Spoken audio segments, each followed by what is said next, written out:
Halo guys, balik lagi hari ini di channel Mr. Trade In dengan ESP Daily untuk tanggal 24 Mei teman-teman ya, di hari Rabu. Di sore ini kita kembali untuk update market tentunya. Kita langsung lihat aja hari ini market kita secara penutupan berhasil menguat tipis teman-teman 0,14% di level 6.746. Hari ini sebenarnya market kita nggak terlalu bergerak banyak ya, cukup flat aja. Dan juga pergerakannya nggak terlalu volatile teman-teman di market. Kita coba cek dulu untuk banking. Bank BCA hari ini koreksi ya teman-teman, 1,1% di 9.025. Lalu Bank Mandiri hari ini juga koreksi 0,98% di 5.075 ya.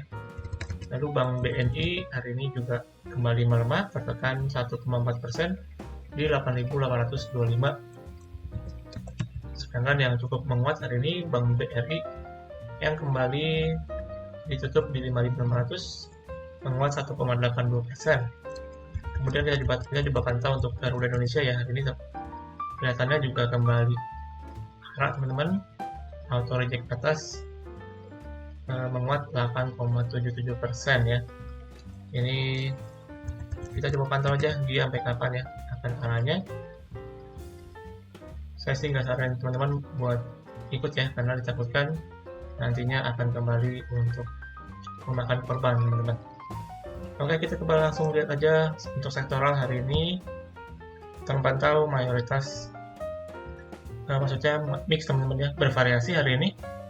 Yang cukup menguat hari ini dari sektor infrastruktur teman-teman, dari emitennya Telkom ya. Telkom hari ini cukup menguat. Nanti kita akan coba bahas untuk Telkom. Sedangkan sisanya cenderung menguat dan melemah tipis aja hari ini, jadi cukup flat untuk market hari ini. Kemudian untuk rupiah juga kita pantau sementara ini masih berada di 14.900-an teman-teman untuk rupiah kita. Oke, kemudian kita langsung lihat aja ke teknikal ya. Hari ini secara charting teman-teman, sementara ini terlihat udah 3 hari ini candlenya masih terreject teman-teman dari garis eksponensial moving average ya sebagai resisten, dan juga di sini ada area resisten teman-teman di kisaran 6.750 sampai dengan 6.770 ya. Mungkin saya akan kasih area aja biar lebih jelas. Nah, di sini sementara area untuk resisten teman-teman untuk indeks kita ya secara jangka pendek. Untuk potensinya mungkin besok masih akan bergerak sideways teman-teman di dalam area ini ya. Untuk supportnya masih di 6.660 untuk supportnya, dan untuk resistnya seperti yang tadi saya sebutkan di kurang lebih 6.750 sampai dengan 6.750. Jadi so far pergerakan indeks kita masih akan bergerak untuk konsolidasi dulu nih. Oke, nggak banyak yang bisa kita bahas untuk market. Kita langsung masuk aja untuk pembahasan emiten. Hari ini yang pertama saya akan bahas untuk Telkom ya, seperti yang tadi saya bilang. Untuk Telkom ini berita terkait dengan yang akan melakukan spin-off ya teman-teman. Spin-off itu artinya mereka melakukan penggabungan atau merger. Nanti kita akan coba lihat. Di sini Telkom akan segera melakukan pemisahan spin-off IndiHome ke anak usaha perseroan Telkomsel. Untuk melancarkan aksi korporasi tersebut, BUMN Telekomunikasi itu bakal menggelar rapat umum pemegang saham dalam waktu dekat. Jadi mereka akan melakukan RUPS ya dalam waktu dekat di tanggal 30 Mei untuk menyetujui rencana untuk spin-off ini. Oke, kita coba lihat. Manajemen mengungkapkan penggabungan IndiHome dan Telkomsel melalui skema spin-off dilakukan perseroan guna mempertahankan daya saing dan keunggulan dalam menghadapi persaingan usaha di sektor telekomunikasi di Indonesia, serta meningkatkan kualitas layanan kepada pelanggan. Pemisahan ini juga diharapkan dapat mengakselerasi proses pemerataan layanan broadband bagi masyarakat di seluruh wilayah Indonesia, teman-teman. Oke, itu ya berita pertama terkait Telkomsel, Telkom yang akan melakukan spin-off. Spin-off itu jadi mereka mau melepas IndiHome-nya untuk digabung dengan Telkomsel. Oleh karena itu kita langsung lihat aja ke teknikal ya untuk charting dari Telkom ini. Hari ini Telkom terlihat ada penguatan teman-teman dengan volume juga cukup tinggi ya hari ini. Terlihat mungkin ada terkena sentimen ya dari tadi untuk spin-off tersebut yang membuat banyak para spekulan nih maupun investor ya. Secara tren kita lihat dulu untuk Telkom. So far sementara sebenarnya masih bergerak dalam fase konsolidasi teman-teman untuk Telkom ya. Di sini mungkin saya tarik garis untuk kurang lebihnya seperti ini teman-teman. Jadi masih bergerak dalam area konsolidasi ya teman-teman untuk Telkom ini, dengan area resisten yang masih cukup jauh nih, yaitu di sekitaran 4.800 teman-teman untuk resist jauhnya. Sedangkan untuk resist pendek di sini saya lihat so far untuk Telkom ada di 4.200 ya teman-teman. Hari ini sempat menyentuh ke sana, namun kemudian terreject lagi. Untuk supportnya dari Telkom sendiri di sini di kisaran 3.930 ya teman-teman sampai dengan 4.000 untuk area supportnya.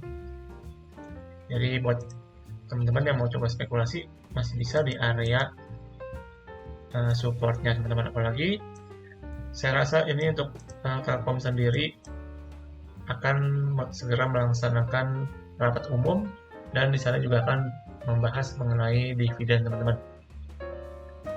Jadi mungkin banyak juga spekulan yang untuk momentum dividen ya. Jadi mereka mencoba untuk spekulasi dan akan mereka jual ketika momentum pembagian dividen tersebut untuk Telkom. Ya, jadi buat Telkom kurang lebih begitu. Ada support sementara di 3.900 sampai dengan 4.000. Untuk resistnya di 4.200 sementara ini. Tapi secara overall, secara garis besar, untuk Telkom masih dalam fase konsolidasi aja.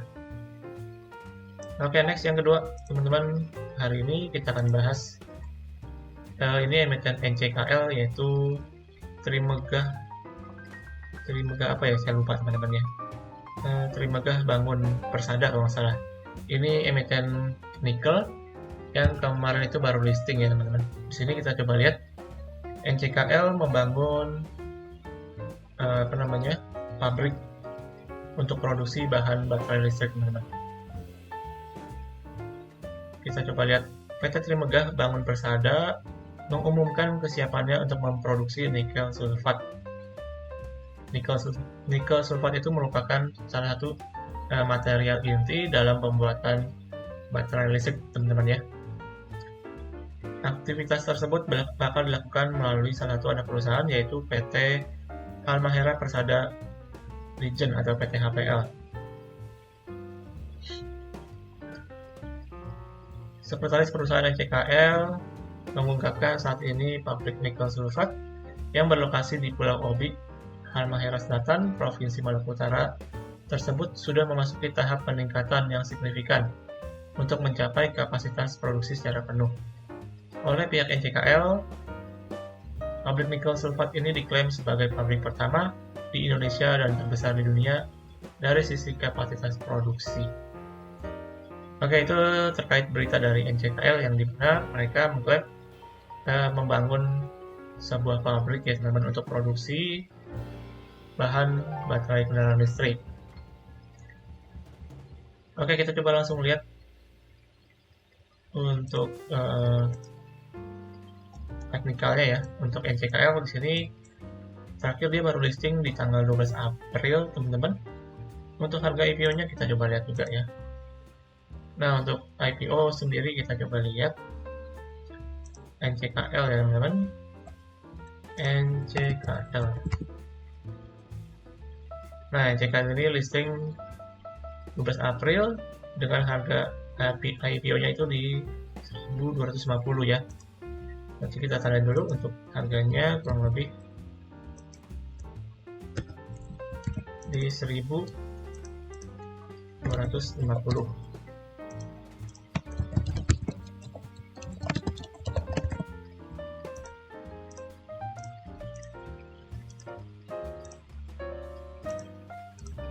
Oke, ini ya. Kita lihat secara teknikal ini NCKL setelah kemarin listing sampai sekarang langsung masih ambrol teman-teman ya. Harganya sekarang menyentuh all time low-nya di 850 dengan posisi hari ini juga closingan ARB ya. Jadi untuk NCKL ini masih sangat berat ya. Ini mungkin masih ada kemungkinan untuk kembali lanjut turun lagi. Karena kita tahu kan untuk nikel sendiri sebenarnya apalagi mereka ini tadi terkait dengan beritanya mereka itu memproduksi salah satu bahan material inti teman-teman, yang berarti bukan mereka yang memproduksi untuk baterainya, jadi mereka menjual salah satu bahan bakunya, bukan langsung dengan baterai itu sendiri. Apalagi di sini kita tahu untuk investasi pembuatan pabrik ini tidak murah teman-teman. Yang pasti mereka butuh waktu untuk bisa menghasilkan return ya dari pabrik ini. Jadi untuk NCKL saya rasa masih kurang bagus teman-teman. Masih akan sangat butuh waktu ya untuk emiten ini bisa untuk konsisten stabil dan juga menghasilkan profit di perusahaannya. Tapi untuk jangka panjang saya rasa masih cukup oke. Tapi untuk entry-nya saya rasa nanti kita tunggu untuk lebih stabil aja ya untuk NCKL ini. Oke, kemudian kita akan masuk untuk emiten yang terakhir. Di sini dari emiten properti teman-teman, yaitu DILT ya atau Inti Land Development.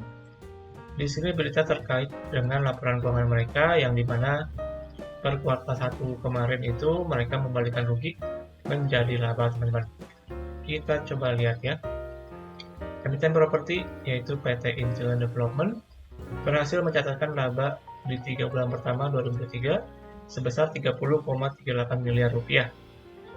Raihan ini berbalik dari periode yang sama tahun sebelumnya yang dimana sebelumnya Perseroan merugi sebesar 72,7 miliar. Sementara itu pendapatan mereka juga tercatat meningkat teman-teman, melonjak 174,3% dibandingkan periode yang sama tahun sebelumnya.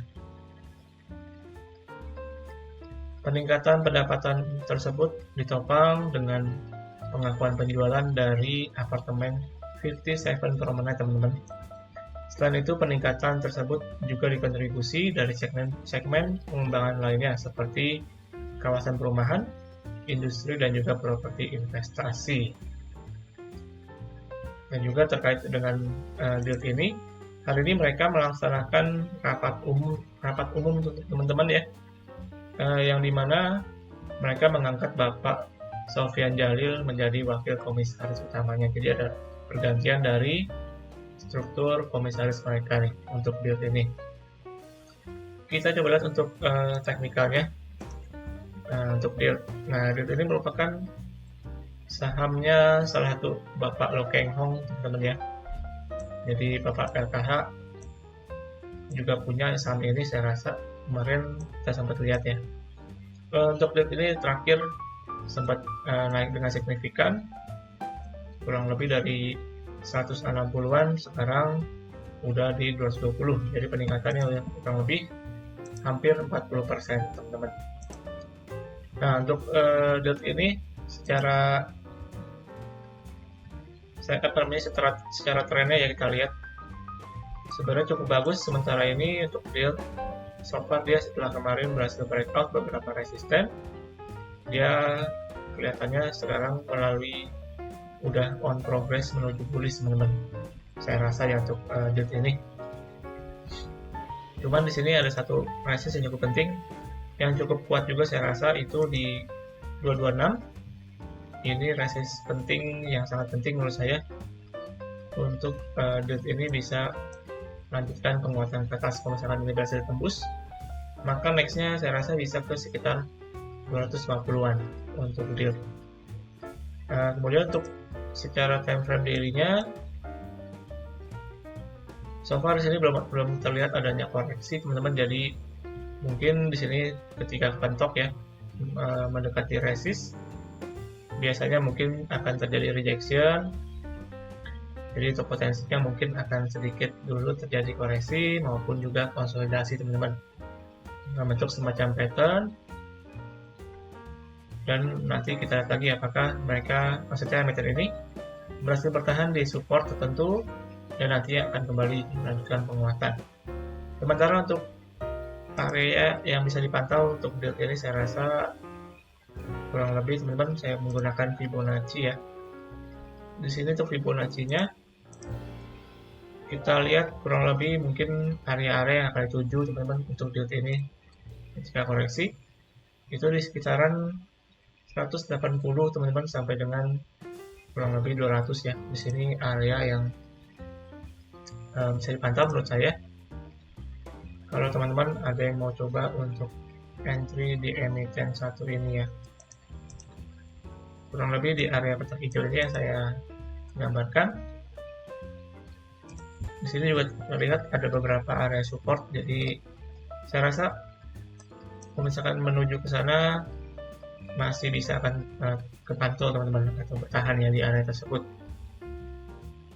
Jadi saran saya jangan kita FOMO untuk ngejar harga sekarang karena kenaikannya udah cukup signifikan ya, udah tadi saya lihat mencapai 40%. Lebih baik menunggu ketika emiten ini mungkin sedikit koreksi, konsolidasi dan juga dia bertahan di area support teman-teman.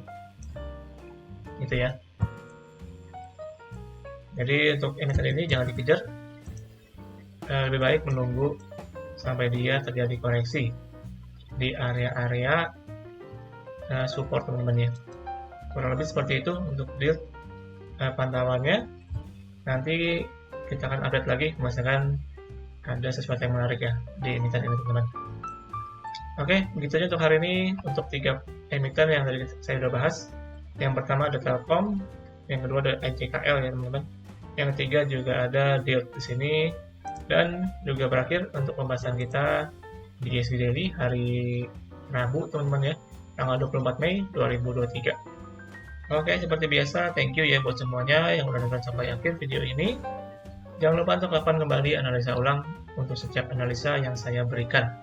Dan juga jangan lupa untuk support terus channel ini dengan cara subscribe, like, dan juga share kepada teman-teman kalian. Kita akan berjumpa lagi di video besok untuk update market. Dan semoga apa yang saya sampaikan hari ini bisa bermanfaat buat teman-teman semuanya. Akhir kata, sampai jumpa di video selanjutnya. Salam trading.